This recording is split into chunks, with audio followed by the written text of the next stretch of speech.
অভিনয় থেকে তাহসান সরে গেলেন কেন?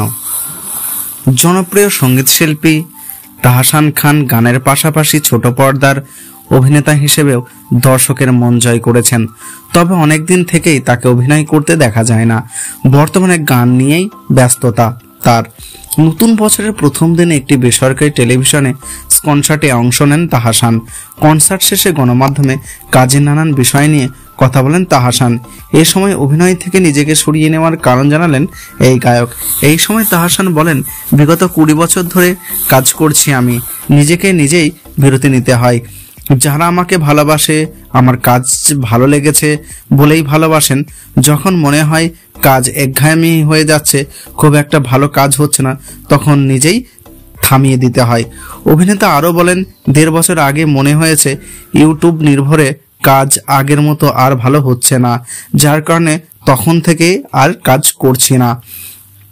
তবে বর্তমানে ওটিটিতে ভালো কাজ হচ্ছে, ভালো গল্প এবং নির্মাতা হলে ওটিটিতে কাজ করব, ভালো কাজের অপেক্ষায় আছি।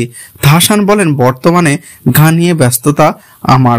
আসলে শ্রোতা দর্শকদের জন্যই গান গাই। যখন আমার গান তাদের ভালো লাগে এবং শুনতে আগ্রহ দেখায়, তখন নিজের ভিতরে আনন্দ বোধ হয়।